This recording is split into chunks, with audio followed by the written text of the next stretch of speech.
Quand on habite au centre-ville, trouver un stationnement dans son quartier à Québec, c'est un vrai casse-tête. Sauf si vous avez la fameuse vignette. Tourner en rond pendant 20 minutes après le travail, juste pour trouver une place, c'est une frustration que beaucoup trop de résidents connaissent. Le problème, c'est que la démarche pour l'avoir peut sembler compliquée et on a toujours peur d'oublier le papier qui va tout bloquer. Dans ce guide, je vous montre exactement comment faire étape par étape pour l'obtenir du premier coup. Et surtout, je vous donne la liste des documents à ne pas oublier pour vous éviter 2 ou 3 voyages inutiles au bureau de la ville. Fini le stress, c'est parti! La checklist, les documents à ne pas oublier. Avant toute chose, la première étape, et la plus importante, c'est de rassembler les bons documents. C'est vraiment là que la plupart des gens perdent leur temps. Prenez une capture d'écran d'ailleurs si ça peut vous aider. Premièrement, une preuve de résidence valide. Attention, la ville de Québec est assez pointilleuse là-dessus, donc un simple bail, ça suffit pas dans la majorité des cas. Vous devez fournir un document officiel qui date de moins de 3 mois, comme une facture d'Hydro-Québec, de Bell ou de Vidéotron. Votre dernier avis de cotisation de Revenu Québec ou de l'ARC, ça marche aussi. Tout comme un contrat d'assurance, d'habitation, auto, à votre nom et à votre adresse. Dans certains secteurs précis, on pourrait même vous demander un bail en plus d'un de ces documents.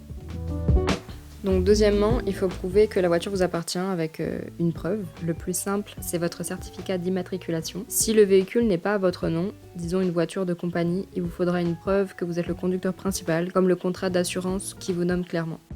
Ok, troisièmement, une évidence, mais on l'oublie parfois, votre permis de conduire du Québec. Il sert de pièce d'identité et confirme que vous avez le droit de conduire. Avoir ces 3 documents prêts, c'est 99% du travail de fait et la garantie de ne pas vous faire refuser au comptoir.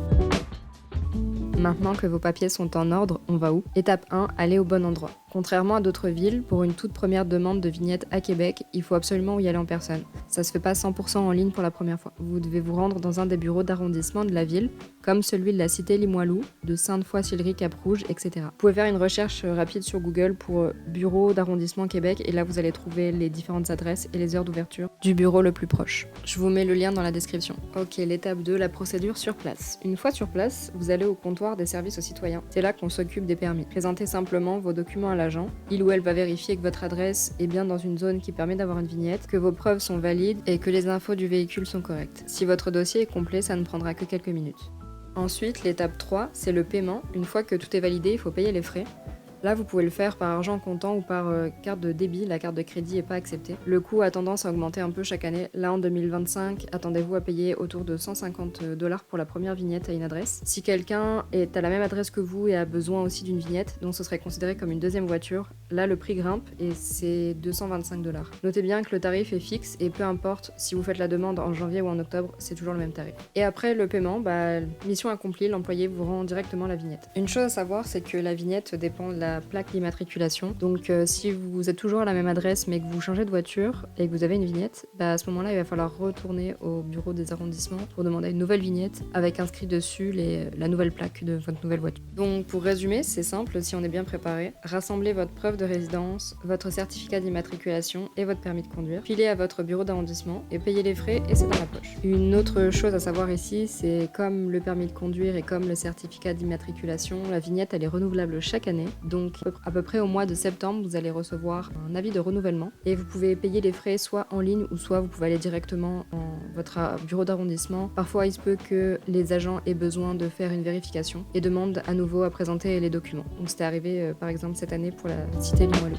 Petit tips si vous êtes des têtes en l'air un peu comme moi. J'avais perdu mon certificat d'immatriculation donc pour faire le renouvellement et présenter le document une fois arrivé au bureau d'arrondissement, la personne au comptoir m'a expliqué qu'on pouvait se connecter sur le site internet SAC-Clic. Si vous avez déjà un compte, c'est super. Sinon, pensez à le faire en avance. Ça vous servira pour différentes démarches. Et une fois connecté, en fait, il y a une section où vous pouvez visualiser votre certificat d'immatriculation live et l'enregistrer dans vos documents puis l'imprimer si besoin. Si ce petit guide vous a aidé à y voir plus clair, la meilleure façon de me dire merci, c'est de laisser un like. C'est un simple clic pour vous, mais ça aide vraiment la chaîne à être vue par d'autres personnes qui cherchent des réponses simples. Et pour d'autres astuces qui simplifient la vie au Québec, abonnez-vous. Merci d'avoir écouté et bon stationnement.